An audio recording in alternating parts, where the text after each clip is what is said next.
Hello, everyone. Welcome to CEO Sister Talk Live with myself, Rebecca Lynn Pope, and Clarissa Wright Thomas. We are the founders of CEO Sister Society, and we are with you every Tuesday at 7 p.m. right here on IG, soon to be on podcast and on YouTube and everywhere that podcast can be found.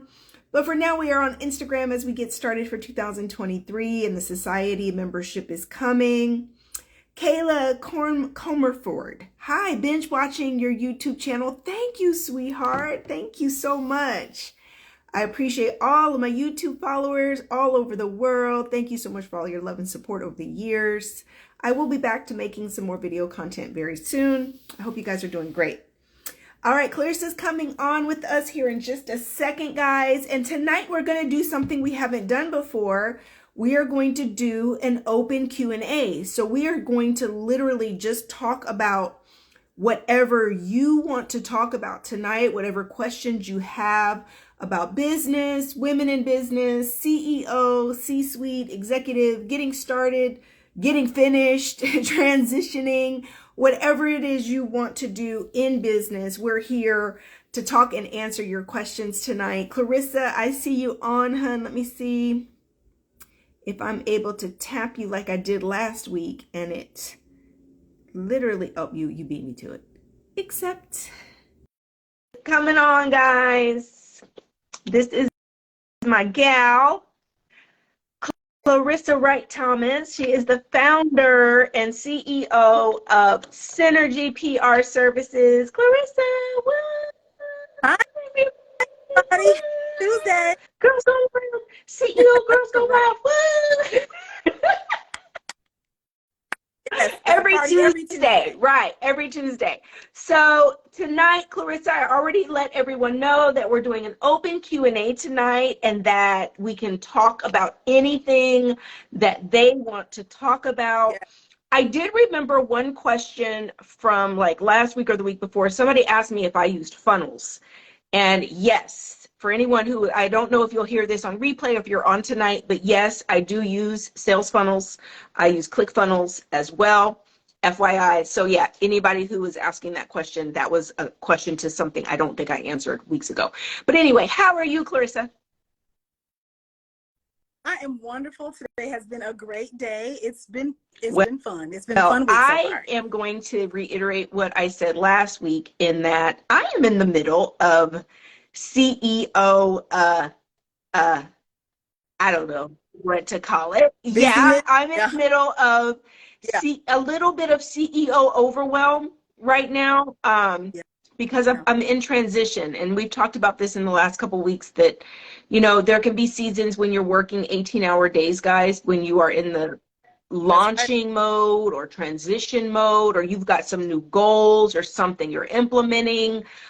Whenever you go through a transition in your business, there can be, you know, a lot of extra time required. So yeah, that is me so far for 2023, but we're seeing the light at the end of the tunnel. We're getting there. Some things are preparing to launch, something, you know, just it's that run up to, you know, the next things. And so there's going to be seasons like that. Exactly. How are you managing? Like, are you still finding time for self-care? Are you taking care of Rebecca first? What's There your are daily structure looking certain like? things, guys, that I never stop doing. And I have a morning routine that I never, it doesn't matter what I have going on, I always stick to that. That is my prayer, meditation, journaling, reading, my spiritual self-care. I never stop drinking my water. I never stop eating healthy. It is my exercise and my gym routine, Clarissa, that can kind of get a little wonky when I'm feeling so pressed. It's one of the first things that kind of starts to get a little bit inconsistent. And I'm back on it this week because I'm aware of how much more energy I have when I do exercise versus skipping the gym because I'm so engaged. So that is one of the things that I can tend to kind of struggle with because it's one of my newer habits. The gym for me has been a struggle. And so being that it's one of the newer habits, it's one of the first things that kind of falls off when I get Yeah. And you know, it's interesting because you and I have been sharing our inspirational pictures from being at the gym in the mornings, and we're like, okay, health is wealth. Health goes into taking care of yourself and the gym thing. So we'll keep holding each other accountable with those morning pictures, so we can.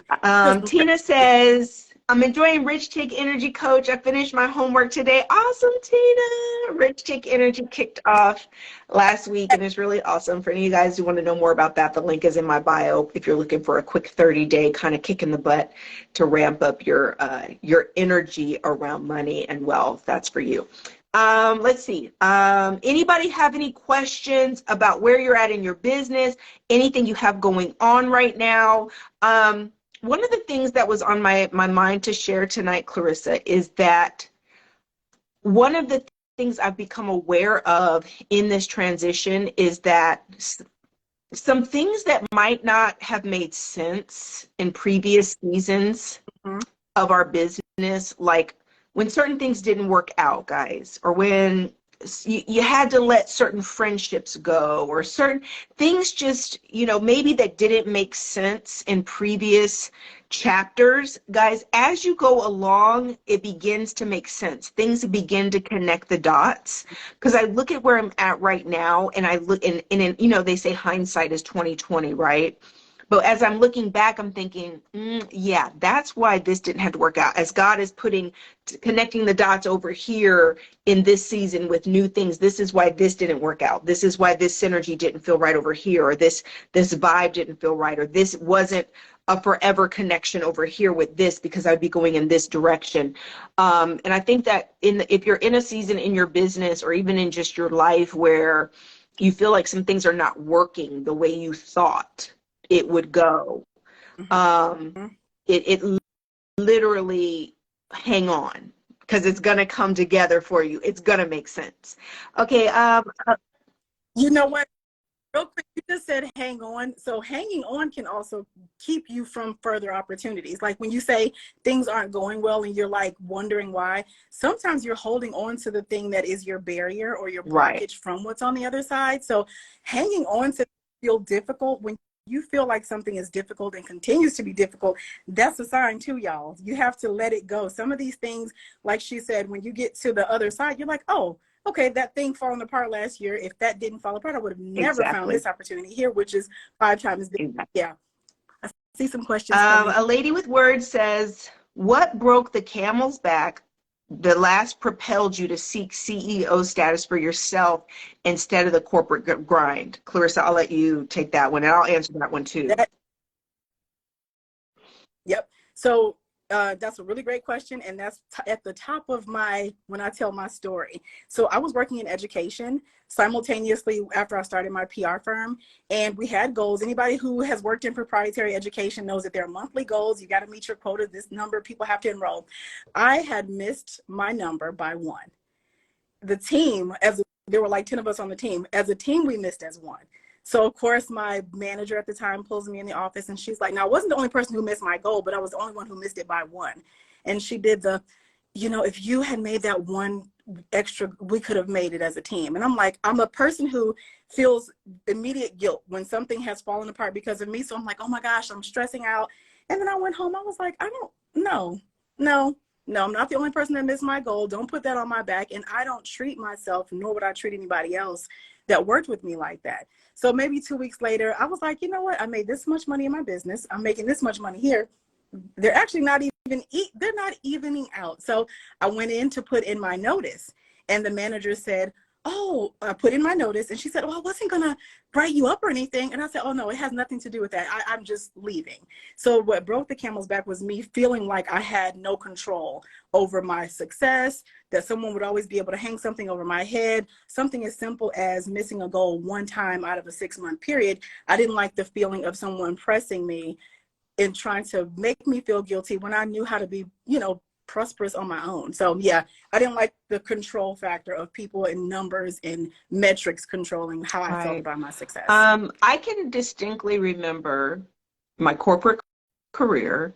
I was maybe about 25, 26 years old, and I had moved to Georgia, and I was in traffic, and The realtor that had sold me the house where I bought a house failed to really inform me of how bad Atlanta traffic was. I would have never bought a house as Mm. far away from my corporate job as I did. Not that it was like so far away, but I have a really, like, I hate traffic. I hate driving. I hate rushing. I hate getting out of the house in the morning and like having to go somewhere on a timeline and clock in somewhere and being, just all of that. I have never liked it. I'm just going to say bluntly, since graduating from college, going into my corporate career, I've always hated dancing to someone else's tune. And I'll Yep. never forget sitting in traffic for the 100th time, getting ready to be late to this job. And I, guys, you know how there's some people who say you got to be a good employee before you're a good employer, before you're a good CEO. I was Yes. a high performing employee. I was a very high, hit the mark, hit the goal, sales and marketing, very high performing, loved by clients. But as far as the employee, like be on time, don't take late lunches, I was that like, I'm definitely making my money here for you guys. I can afford to not exactly be everywhere exactly when I'm supposed to be because I'm Yep. doing such a great job for you guys. So that was me, guys. I was that really not really great employee, but yet you love my results. But I remember sitting in traffic and I just was fed up. I just was like, I can't. It's not that I haven't been a hard worker. I've always had really strong work ethic, guys. It's just that I wanted to have my own freedom. And I know that that may sound Hmm. simple. My sons, when I've talked to my sons about that, they're like, no, mom, really, that was the motivation for you to start a business. That was the motivation Yep. for you to work for yourself. I have three kids. It was like being a mom and a wife and juggling a demanding corporate career. I just dreamed of financial freedom. I dreamed of work-life balance. I dreamed of being able to work from home. That was always a dream for me. And that was the beginning, like just sitting in traffic that day and beginning to admit to myself that I didn't really feel like this was forever for me, that there was other options. And I began to really start to dream and began to make plans. And I'm the Hmm. type Yep. of person, Clarissa, that when I start to if I start to think about something or I start to talk about something, it's going to start to happen because I'm going to start getting to working on it. And it was only Hmm. a few Hmm. years later Hmm. that I ended up starting my own business. And And when you have there's nothing more defeating than a child having a soccer game or a doctor's appointment and you have to put in a request. If you work for an employer that doesn't value family time, that is a huge reason that lots of people go into entrepreneurship or contracted employment, because asking to go to the doctor and having to put in a request, or my son has another game, I need to come in late, it gets stressful and you feel that anxiety every time you have to send a request. So yeah, yeah, freedom, that and is I the had one. also had a special needs son, guys. My middle son was special needs. Mm-hmm. And then my youngest son was having lots of problems because then I went through a divorce and my youngest baby was having lots of problems in daycare and like getting kicked out of daycare. So it was just like, I need to be home, right? I need to be able to have some flexibility. I need more time with my kids. So all of that weighed in for me. And Dr. Arnie, you were asking about a course. We responded to your email, hun. So you can look in your email. I am smart cookie says, I need that freedom. People want to control others too much. Um, in a lot of the research I've read recently, guys, when they talk about this is the generation of YOLO, it's you only live once. Mm-hmm. Labor force, where there's been this, kind of great resignation where people are walking off of jobs and starting their own thing or pursuing their dreams because this new generation is saying, we don't want to live to work, we want to work to live. We want quality of life, we Right. want work-life balance. And I think now at more time than history, people are saying, I don't want to be under the thumb of Yep. corporations. Yeah. Yeah. Let's see. Michelle 1908 said, so true. I'm often on client calls while sitting at doctor appointments. Yeah. Yeah, that's a real thing. And working from home, it seems like you have flexibility and you have a little bit more than going into the office, but your time still belongs to someone else. Your time management, the way you have to appear, because could you imagine being in the doctor's office waiting room and somebody says, "Oh, turn your camera on, Michelle." And you're like, "Oh, oh, oops." And you're stressed out and you're anxious. So anxiety, all of that stuff leads up to you wanting that freedom. So Kayla yeah. says, this is exactly why I'm starting my online business. Rebecca, you are such an inspiration to me. Thank you, sweetheart. Rebecca, a few days or years later that you started your own business, years. I would say that the transition from that point, I began to kind of campaign to work from home for that same company. The first time I asked them to work from home, this is way before COVID, guys, and all this, so this just wasn't that popular yet. And they're like, no, you can't work from home. Then there was some major shifts in our industry and in construction and building supply materials, guys, and some competition stole away some key players from the business, and they couldn't afford to lose me. So now I have more status. I have more everything to negotiate, right? I go back again, not even 9 months later, and say, I want to work from home or I'm leaving. They gave it to me. I go home, I start working from home. I'm able to start working on my business plan. I'm working on, my ideas, everything that I'm wanting to execute in order to be able to do my business. I ended up taking another job as a VP of sales and marketing for another major corporation. That job, I was working from home. It helped me in my networking and contacts to meet and connect with more people. I left that job and started my construction and building material supply company. So it was really one transition and one job later that my business then launched and was sustaining me. So it was definitely a couple of years. Yeah, but you were planning immediately. Once you started the dreaming process, you started to plan and start to strategize exit strategy. And that working from home, guys, was that first transition. The working from home, being able to get some contracts on the side that were under my name, my business, to make that transition in income away from corporate, that was really crucial because I was making quite a bit of money in my corporate career. So I had to really put some things in place to make that transition. I couldn't just go say, I'm starting my business and my business now makes $3,000 a month. It's replaced this job. I had to actually really get something in place to where it's going to sustain me and my family. So contract work is another really great transition plan where you take a couple different contracts doing different work for different companies. You're able to then make that transition to full-time income. More flexibility with that too, very much so. Shades of Joyce, she mentioned that she had a previous employer that gave her a hard time about taking PTO. And then what do you do if you've been denied PTO, but you still have the thing you have to do? Like, the thing doesn't go away just because they said, no, you can't take the day off. You still have the appointment. You've still got the family thing that is urgent. So yeah, it can definitely be a stressful situation. So look, if that's your call to action to start looking to get into entrepreneurship, then sister, you may be looking to start your exit strategy right now. Let me see. We have Shatay ×3 is me. Home life has to be the first priority. And then when employers don't understand, and employers don't understand that, it becomes a problem, especially since we're disposable. Yeah, we don't live in the age of working for the same company and getting a pension and retiring with that company after 40 and 50 years, guys. That's over. These companies are not the same companies that our parents and grandparents worked for, that they did treat you like family. They were flexible with you through difficult times. Your husband got cancer, your wife got cancer, and they're flexible with you and trying to make it work, treating you like family. Those days and times are over. I don't know anybody working for a company that has that type of leeway or support. A lot of companies give a lot of lip service to that type of value, but it's not really. But they don't follow through with that same job.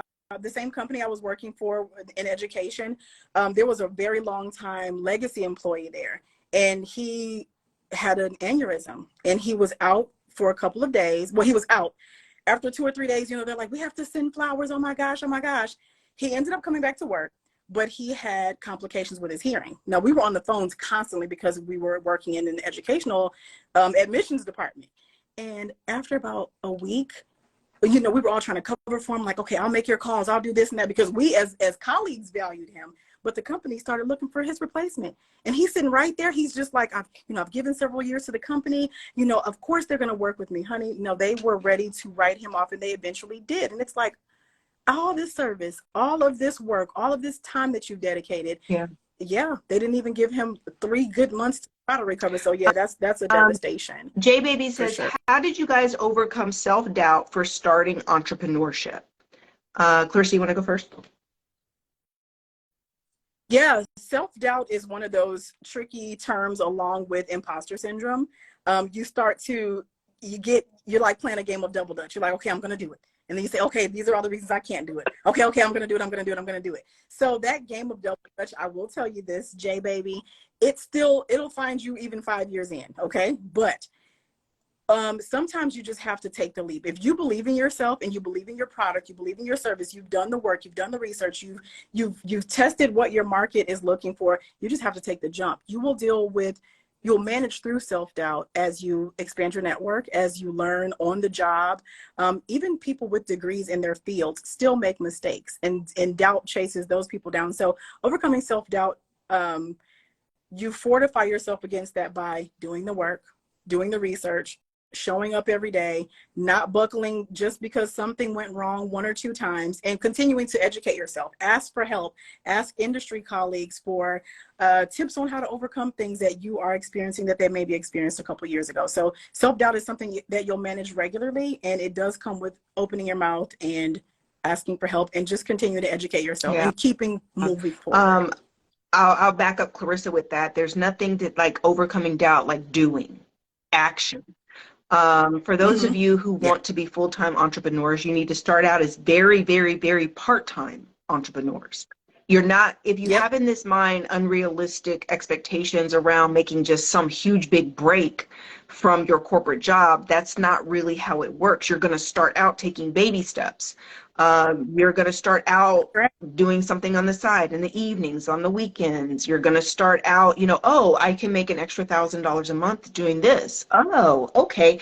And it's so one of the things I also warn against is like, when anybody who's an entrepreneur is a dreamer. That's just number one. If you're an entrepreneur, you've got a dream. You've got something you can see yourself doing in your mind.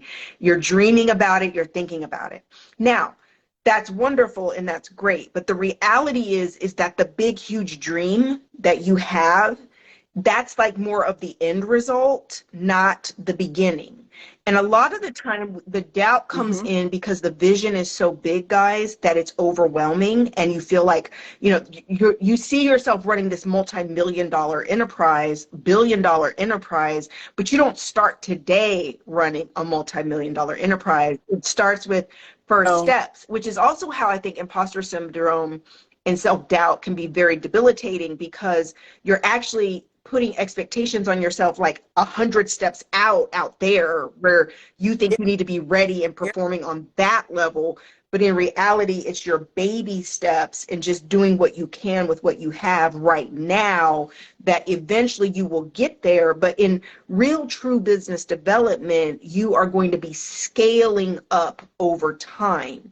You're learning what works, learning what doesn't work. You're re-implementing the things that do work, and you're literally growing and growing. It's just scaling one step at a time. So it's really about baby steps, and that will definitely overcome a lot of self-doubt and imposter syndrome, especially if you're not comparing yourself with some big, extravagant business in your mind. Not to say you shouldn't dream big, but you have to start somewhere, and that has to start with some baby steps. But even when you think about large corporations, none of them let's look at one of the majors, Coca-Cola. They have 50 different beverages and foods under that umbrella, or probably way more than that. But they started with one Coke. They started with one Coca-Cola. That was the brand. That was it. This is the one formula. Think about a car. The first Ford was literally the only car you could purchase anywhere in the country when the Ford came out. So it's like everybody started small. You scale as you go. And it's like, oh, okay, well, oh, I made a 2-door car. Next time I need to make one for people who have families. Okay, your industry, there it is. And minivans, Lord have mercy, and the Tahoes, and we got everything now. So everything starts small. Even major corporations, nobody ever rolled out their first business with 80 products. Right. So you are not alone. I was at did a photo shoot and video shoot for some commercials, and I was at lunch with one of my coaches and a staff member, and we were sitting and talking, and we're preparing for the launching of our new coaching app. And I just was, as I was sitting there, I was thinking, yeah, you know, it's kind of like BetterHelp, the virtual therapy app. And just curious, I pull up Google and I look up BetterHelp, and I'm like, how many users, how many clients does BetterHelp have? How many therapists do they have? They have like 24,000 therapists and 2.5 million users. So there's that many people on that app to get therapy. But then I did a little more research on the founders. I did some more research on when they started. It's 10 years old. They didn't experience their biggest boom until COVID. And so it's like they put in a decade to get to where it's at now, right? They didn't start there. I'm sure it was just like some startup, like Whitney's just saying, I've been creating leverage and making myself indispensable at the company I'm at. It's a startup, and I'm worried that this is going to happen. I think she's referring to, is she referring to not being appreciated or let go? Or I don't know what Whitney's referring to in that startup, but it's true. So make yourself indispensable. Like Rebecca was talking about, you make yourself needed. They're going to have to value you. Once you've established that I'm valuable here, I'm valuable over there, this is my job description, but you know I've performed 5 different jobs outside of what I've been hired to do. So becoming indispensable, and that gives you a little bit of flex and courage to start doing your own thing too, because it's like, oh, okay, I'm that girl in here, so yeah, I can be that girl. That's what happened when I was working for I'm not going to name the name, but it's a major company that's very recognizable, especially in the Southeast, the corporation I used to work for. And I was in their export division, which is how I learned exporting. And I literally looked at what I was making the company with the clients and the sales I was generating, and then the portion of that they're paying me, the tiny little percentage out of all those millions of dollars, you know, that I'm generating for this company out of my relationships with these clients. And I realized, like, this light bulb moment, guys, where it was like, if I leave here and I start my own company and I even take only one of these clients with me, one of them just loves me enough to give me some of the business at my new company, I will literally have tripled my salary at this company with just one client. One client. And it's those kind of numbers, Whitney, that it kind of like is like, okay, I think I can go out here and do this for myself and replace this income and be working for myself, you know, on my own to do it.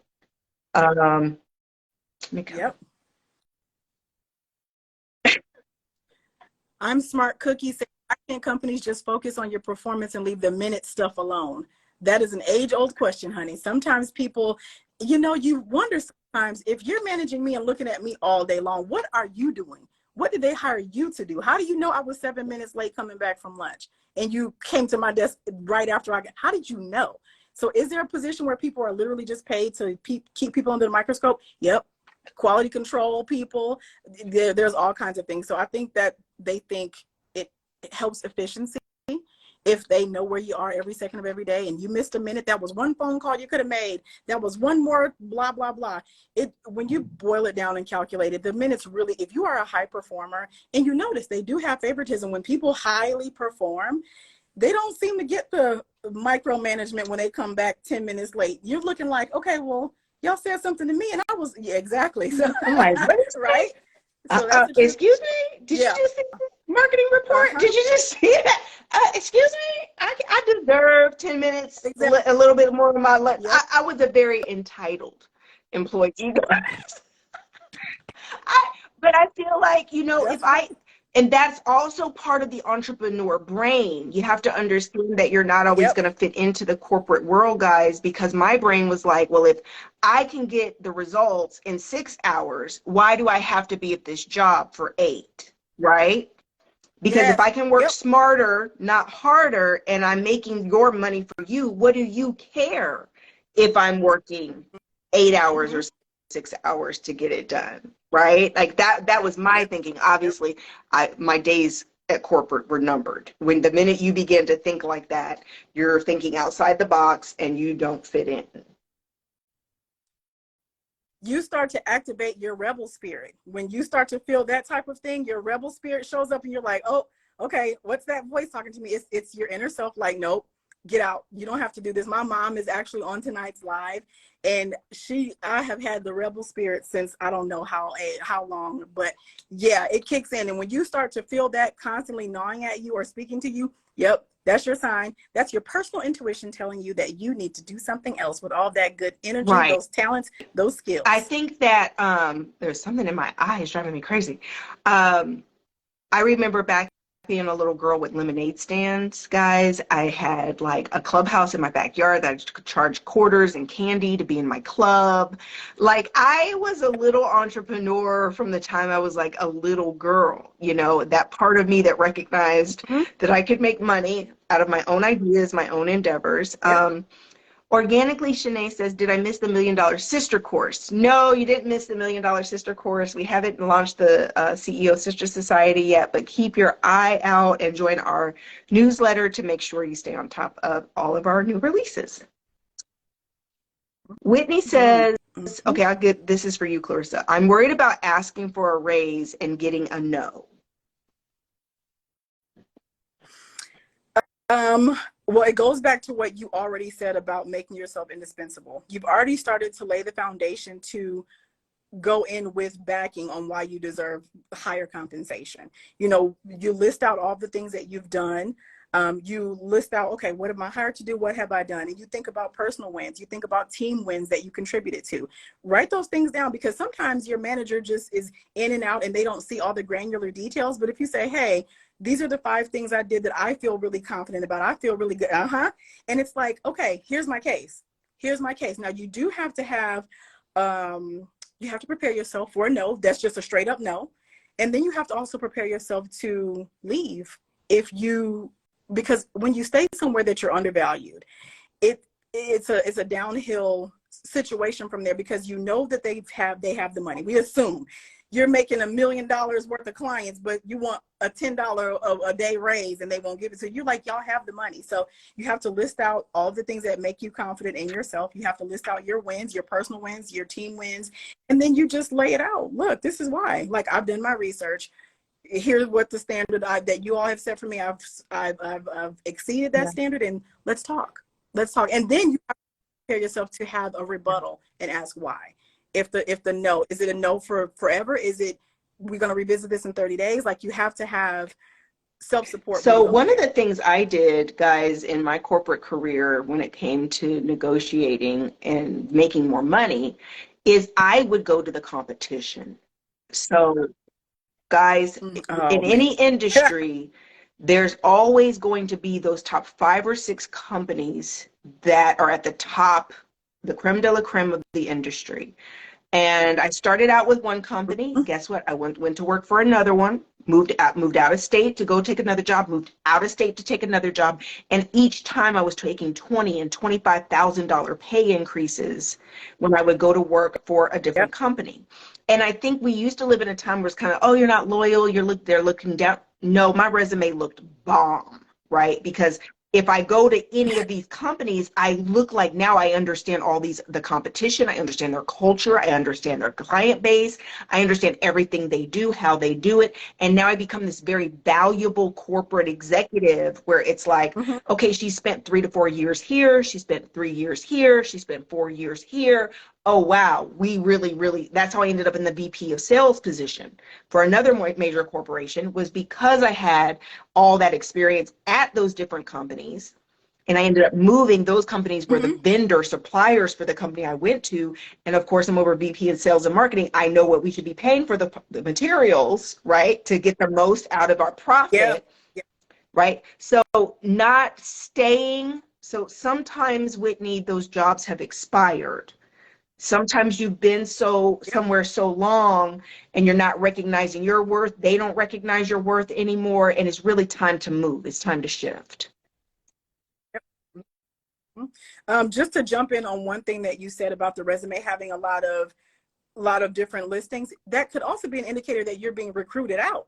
It's like I have been selected and handpicked. They picked me and they wanted to pay me $25,000 extra dollars. I am elevating and they need me. So having multiple corporations on your resume, that's an old school thing that, oh, you look unstable. Nope. People could be begging and pleading for you to come. And if they have the right amount of money, and like you said, you're trying to get a negotiation for your schedule, somebody else gives you a better schedule and more money, you're out of there. So yeah, it's not the same thing that it used to be. It's no longer unstable. It's about skill set pulling you around and elevating. And one of the things I'll also say, guys, is that there's a lot more money in contracting than there is in employee status. So for instance, if you do the exact same thing on a contractor level with one of these corporations, they pay a lot more in contracts than they do in employee, because they don't have to pay all the benefits. They're not paying for your health insurance. They're not having to cover a lot of things. You can make more in a contractor status, and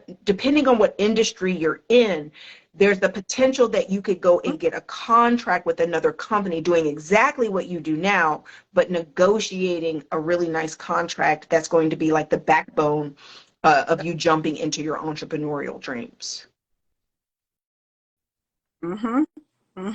Makai Downs said it's okay to be concerned about your results, but stay confident. True. Just because you're confident doesn't mean that you don't still stay confident.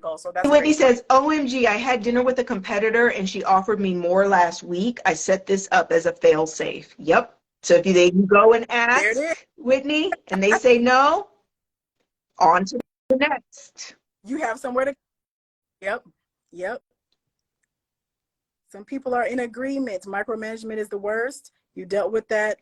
I am Mika the first. Yep. Facts. Let me see. This tipped me over. This is my motivation to leave corporate. Okay.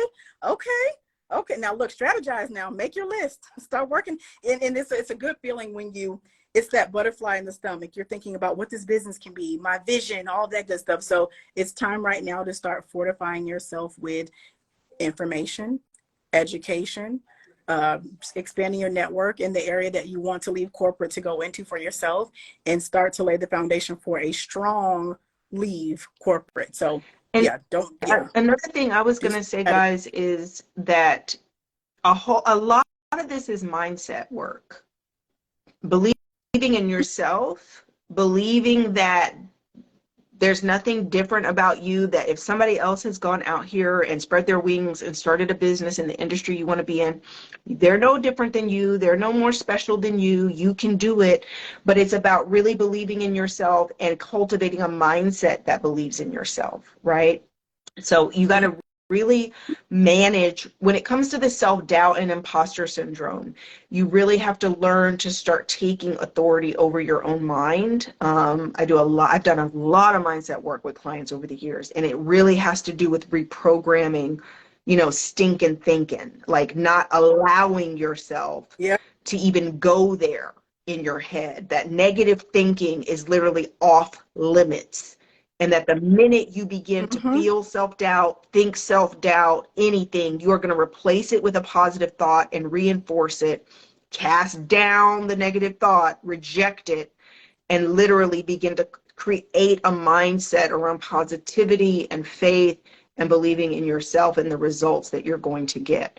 And that takes a lot of work and a lot of discipline to reinforce that every day. But eventually it becomes like a habit. Yep. You have to keep in the space. And again, that comes with who's in your network. If you are around other people who have a negative mindset, not even if you don't have a negative mindset, but 10 people around you do, you tend to fall in that, what, you guys are right, I should probably, and then you're around people who are like, girl, pick your face up. What do you do? It's like, oh yeah, you're right. Your environment and the people that you're around can definitely make or break how you handle situations. So be very conscious of your Clarissa, own mindset. I heard the other day when I was at Dr. Jada's brunch, there was a doctor there who talked, and she said there's now new research that shows that we're not the average of the 5 people closest to us. We are also the average of the 5 people they're closest to. So there's now research that shows, real talk, and this is the example she gave, I'm only going to give her example, that if your very good friend is very good friends with someone who's overweight, you are 16% more likely to be overweight because your very close friend's friend is overweight. Wow. Wow. Look, now that's a scary thing because some of my friends are, very different. So Clarissa, wow, when that's I it. heard that, I think it was Dr. Jackie from Married to Medicine who said that at the brunch. And I was like, Uh-huh. now Yeah. wait, that really makes you stop and have to evaluate your friends' friends, not just your associates, but your friends' friends. Like, wow, this stuff is really Mhm. contagious, guys. Energy is contagious. Success is contagious. Wealth is contagious. But so is Yep. negativity. So is defeated mindset. So is, self-sabotage. Yep. Everything is contagious, good, bad, or There, indifferent. yeah.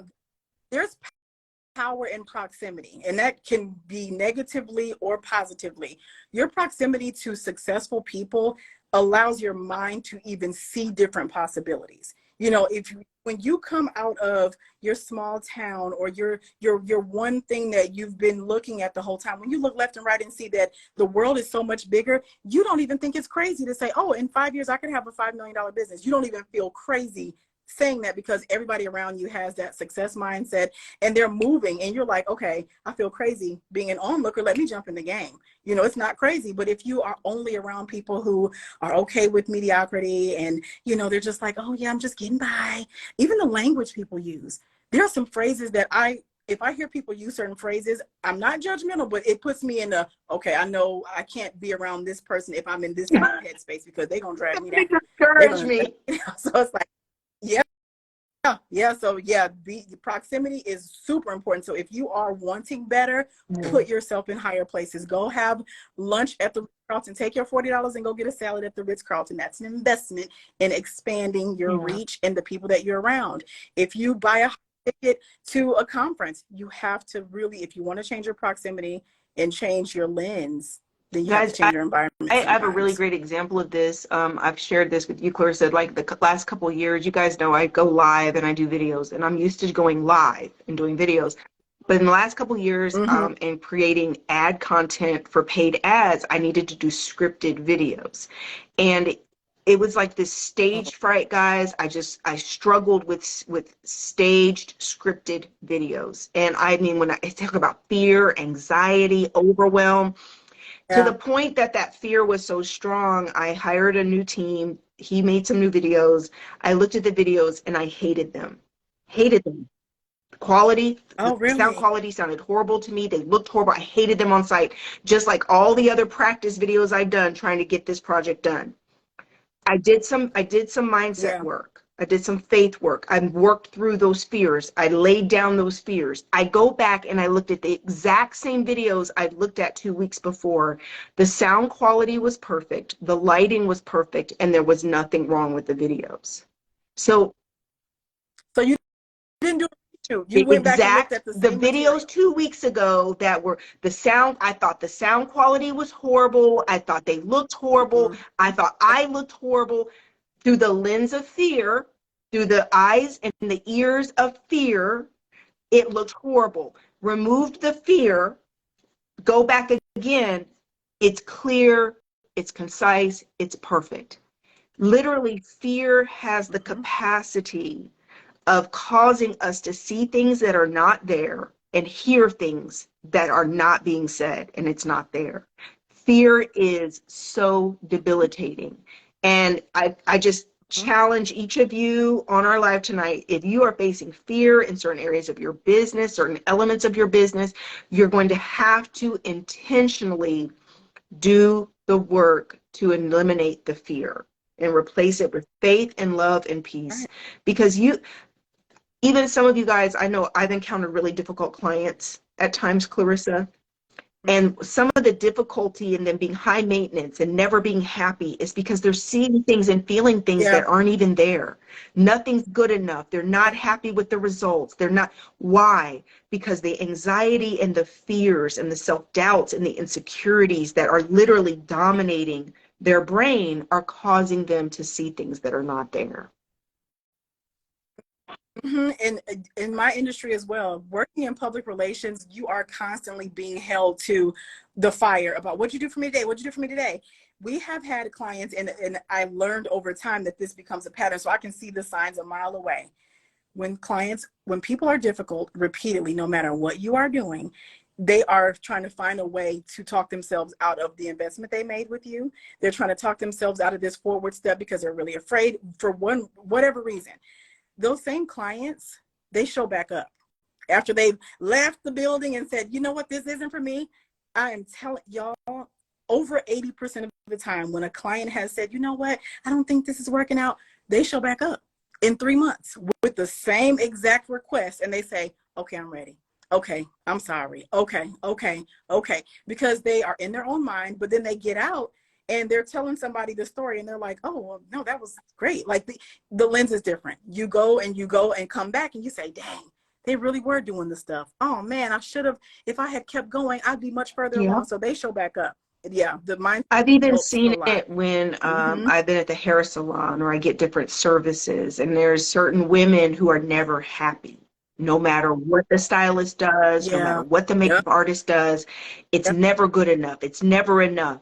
And really, that is something that's going on the inside. It has nothing to do with the Mhm. service. It has nothing to do with the Right. product or service that's being provided. It is something going on internal, and nothing is going to be able to meet the mark. Nothing's going to be able to make them feel, pretty enough, good enough, Mhm. perfect, because there's all this going on inside of their head. And you have to be willing to cut ties with things that continue to hold you down, because if you are a professional that's putting your best foot forward all the time and 5 of your clients love you and you do the same thing with them, but this one client hates you, it's like, you know what, I hate that you feel this way, and I think that you should We're just search not a somewhere fit. else for somebody else to do. We're not We're a just not a fit. good fit. That's the truth. Shades of Joy, she's going to the Miel Organics Conference. Good for you. Good for you. I hope you get some good information. That's a good investment. Great brand. So I hope you're going to soak up all that knowledge and elevate yourself in some way. Perception is everything too. Yeah, that's right. Facts. Facts. Whitney said, including a guarantee in your offer. Oh, and standing on it is really key. It holds you to the offer and gives you that confidence you need as a Yeah. business. True. Very true. Standing. And I think that brings Mm-hmm. up a good topic too, guys, that all business is not good business. In your business, there are going to be very difficult people. And when you go over and beyond to make them happy and nothing is good enough, you're just going to have to sometimes cut ties. It's better to cut your losses Yeah. than to keep trying to impress, trying to meet these standards that are absolutely ridiculous, especially when you have other clients that are perfectly happy with this Yeah. service, like Clarissa's saying. It's like, this is their issue. It's not yours. And you can't kill yourself trying to service one client and trying to make someone happy who's determined to not be happy. That's one of the things I think we Yeah. have to realize, that some people are absolutely determined to not understand you, not be happy with you, and not be happy with the service. They make up their mind before they even go into it. Mm-hmm. Yep. It's so true. And it is the weirdest thing, because they ask you for something and you give them exactly what they asked for. And they're like, well, I meant it to be 1 inch to the left. Okay, well, we moved it 1 inch to the left. Well, you know what? Now, I mean, it's like, okay, you know what? This is a deeper issue. There's a lot of psychology that you end up doing in every industry. You work with people, Rebecca, if you're doing a course on finance, I'm telling you, you're not just talking about dollars the whole time. You're talking about mental blocks. You're talking about how I was raised. People end up telling you their story, and then you're like, oh, this makes sense. That makes sense. Oh, you were raised in poverty. But it makes sense that you are really concerned and you're terrified to invest. Oh, everything makes sense. So there's a huge psychological component to entrepreneurship when you're serving your clients. Half the time it's a blockage that they have that Exactly. has nothing to do with you. Exactly. Mm-hmm. True to you first. She had a great point. She said, I think we're all one decision away from a totally different life. If we don't have the faith to start new projects or new business ventures, we will never know what could be. That is you are one decision away, one phone call away, 1 minute away, one left turn away. So you are correct. You Yeah. can have a totally different life in 3 months. If you implement, you can have a different life in 3 months. It's about the effort and having faith in yourself, like you said, and just having the spirit to say, okay, I'm tired of the old stuff. I'm scared to move forward, but am I more scared to stay the same or more scared to see what Yeah, happens if I Whitney try? says, imagine Yeah. having lawyers as your coaching clients. Laugh out loud. They try to litigate their way out of everything, and I've gotten so sharp with customer service and retention because of hard clients. Yeah, I can only imagine. Yep. Lawyers as clients, whew. Hmm. Rough. Yeah. That's a tough one. And they can argue you to the ground for 10 hours. And you're like, look, we're Right, not in court. right, We're not exactly. in court. Yeah. Exactly. Did we miss any questions back up here? Hi, coming. Carissa, did we miss any more? Nope.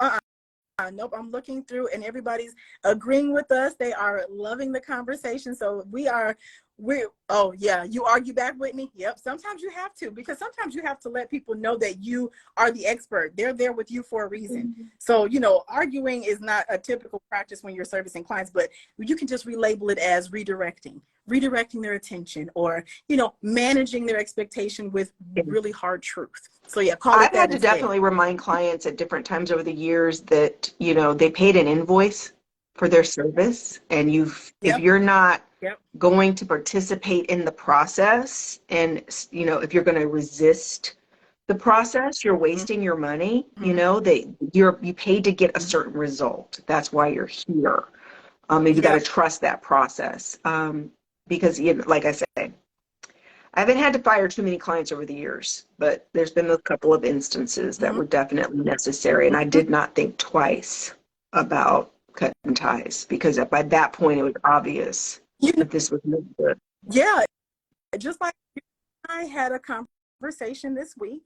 And guys, this is why your network, we always talk about your network on all of these lives, because it is imperative to have people that understand you or have been where you are. I had a really interesting situation with a client this week.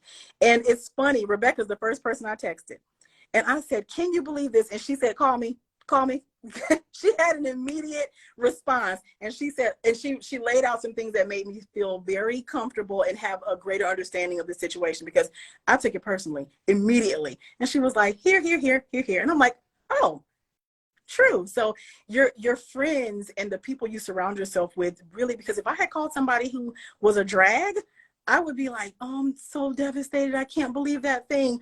Have your own mindset first. But then if you feel like you are not seeing clearly, be able to tell yourself that you're not seeing things clearly too. Know when it's time to reach out to somebody else. But Rebecca had me cracking up within 5 minutes of something that I thought was a crisis, and it wasn't. Yeah. So yes. I think Yes, also yes, one of the yes. things that's key, guys, is you don't want to be around or you don't want to consult people who have a lack mindset. What is part of the lack Mm-hmm. mindset in Yep. your business? That there's not enough clients, there's not enough business, Mm-hmm. you can't afford to lose a client, you can't afford to let go of a difficult client because there's Right. not enough clients for you. That's part of lack mindset. And that is very dangerous when it comes to your business. You want an abundance mindset where there's always more where that came from, honey. There is no lack of business for your company, for your business. Whitney says, how recession-proof do you think the coaching industry is? Whitney, I think that it depends on what you do as a coach, how you positioned yourself in the market. I can only speak for myself. I have the ability to pivot in my coaching business. If there's a recession or we're going through something, a shift in the economy, you've got to be ready to pivot to either a high ticket product or pivot to a low ticket product, a more affordable product. If we go into a full-blown recession, people probably aren't going to be looking to invest $20,000, every other day in a major high ticket coaching product, but they'd be more likely to invest in a $57 mini course that would give them introduction into starting their business or tips on how to make more money with their business. So I think that it's more about what type of coach you are, what you're coaching, and your ability to meet different levels of budget, right? Coming into the market, introducing your products and services at different levels to meet people where they're at. There's always going to be a high ticket client.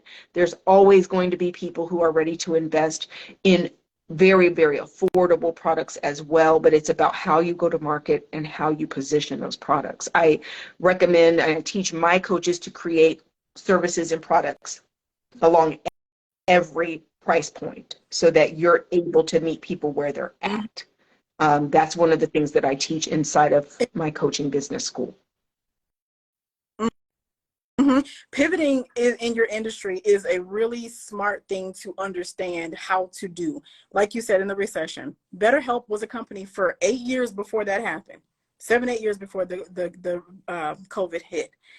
Now they've got to pivot because their previous clients may have been people who were super busy and never had time to set foot in the therapist's office. Now everybody's their client. Everybody's at home. Everybody's stuck. Everybody's trying to figure it out. So they went from, trying to figure out their client base to being overwhelmed with the client base in the middle of, we saw that COVID also caused financial strain for people, but BetterHelp was a company that exploded during that time. So you have to be able to pivot. You are a coach. Keep yourself, it's okay to be niched, but it's not okay to not have other skill sets outside of the thing that you like to do the most. Because if people, there's grief counseling, there's all these different things, but look at what the world is doing.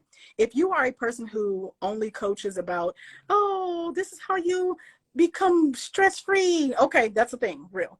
But if people are coming to you constantly for grief counseling because they are tired of seeing the things that are happening on the news, and you say, oh, that's not my lane, oh, that's not my lane, oh, that's not my lane, that may be an indication for you that a pivot is on the way.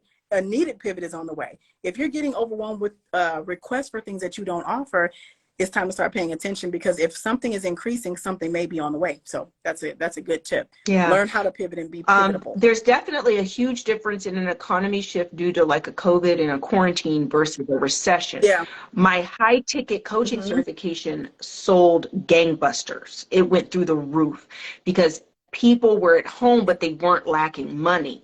Right? It wasn't a recession. Yep. So my sales of my high ticket coaching certification went through like record breaking sales, right? But a recession is a little bit different, right? And so people have different concerns and different worries in a recession than they do versus just a quarantine or COVID. I think it's just important for you to be able to do market research and look at what it is that's trending, look and see. At the end of the day, you're always going to make money if you solve a problem. And that is what makes you recession proof. You're solving a problem. Now, depending on what you do or how much money you make depends on either how many problems you solve for people or how big of problems do you solve for people. So I think that to be recession proof, just make sure you're solving. You keep being focused on being solution oriented to solve problems for people. Problem-solving services gain is so much more capital than regular services. You should offer both, but I will tell you, our crisis management clients, they need help and they need it now. They're not trying to bargain with you. They are not trying to haggle you. They're like, I need your skill set. I need it today. You are not fighting with those people because their need is immediate. So yeah, crisis, like she said, the bigger problem you solve, honey, that's a whole different ballgame, because you're helping people to get out of a situation immediately. You're helping them to turn a corner, or you're helping them to avoid a pitfall that they're facing. And the more emotional the problem is, the more of a pain point the problem is, guys, the more people are willing to invest, because they're emotionally and passionately invested in getting results in this area. Yeah. Yep. Let's see. I am Amika asked how to handle working with cohorts with contacts to work with more people. Rebecca, what'd she say? You want to take that one? She said how to handle working with cohorts with contacts to work with more people. Can you explain? Can you jump in and just give a little detail bit more what you're asking? Give us an example, like if you can, like a real example. What else? There was something that was on my mind. I was going to say, Clarissa. Recession, problem solve. I think it was about problem solving. One of the things I realized when I began to sell coaching certifications is that I was solving a problem around people's dreams, their dream of owning a coaching business. I was the solution for a one-stop shop, all comprehensive right? That was for someone who said, I know I want to be able to make 6 and 7 figures in a coaching business. That's a very unique problem, right? That's different from somebody saying, hey, I just want to kind of dip my foot into coaching and I want to, make $1,000 a month. It's a very different, I'm solving a different problem, right, than just that. And I think that sometimes, guys, this is the other thing I'll say, we can be good at multiple things. I think that we're diverse, we have a lot of knowledge, we have a lot of skill sets, and you can't be afraid to write a book. If you're in sales, but you're not even an entrepreneur yet, you can still write a book when you're in corporate America, right? Write a book about your knowledge, write a book about what you know. That can literally lead to you getting speaking engagements. Next thing you know, people are paying you to consult, do business consulting. One thing can just lead to the next, to the next. I mean, if you have different skill sets and abilities, follow those things, because it can open doors for you, that versus just saying, I've got to try to create something to replace this job right now. Well, write a book, go do some other things that are going to open other doors. That's right. That's right. Diverse is very important. Versatility is a huge plus and a competitive advantage. So yeah, keep yourself competitive out here too. Do we have any more questions, guys? Are there any questions? Oh yeah, there are some more questions. That's why I'm in the business of human capital. Okay, Smart Cookie. Okay, I like that. I like that. Let's see here. Whitney, the entire model is based around pain points. That's right. Mm-hmm. Does anyone have any last questions before we get off of our live this evening? Oh, I am Mika the First said, just contracts to work with cohorts / colleges, college contracts. Clarissa, I know you've worked a lot with some colleges. Do you do that under a contract base? What have you done? So it depends on your position. Admissions positions, no. But the internships and the externships and even the recruiters, the people who hire the admissions people, yes. Some of it depends on the type of school it is too. State schools, no. All that stuff is in-house. You will rarely find someone that's a contracted employee at like a state school. But proprietary education, yes, those have a greater opportunity for that type of work. And by proprietary education institutions, I mean like your DeVrys, your AIUs, your Colorado Technical University, all the ones that you see commercials for on TV. Those are the proprietary. And so, yeah, it's possible, but not typically with state educational institutions. All right, guys. If there's not any more questions, we have reached our time. It's 8 o'clock. We thank you guys so much for coming on to join us. We look forward to seeing you next Tuesday for CEO Sister Talk. We'll be back with a great topic for next Tuesday. Make sure you click the link to get onto our newsletter list. Clarissa, any last words? Anything you want to share? Yes. So we launched, since we had our last call, we did launch our PR courses at Synergy PR Services. So I implore everyone on this call that if you're starting your business, thinking about starting your business, I know there's a course that we've got to help with your preparedness and readiness. You can find that link in my bio.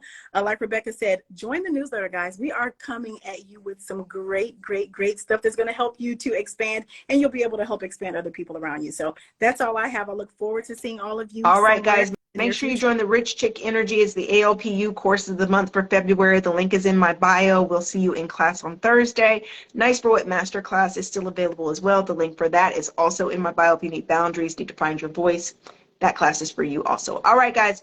Blessings in abundance. You're welcome. We'll see you guys soon. Bye-bye.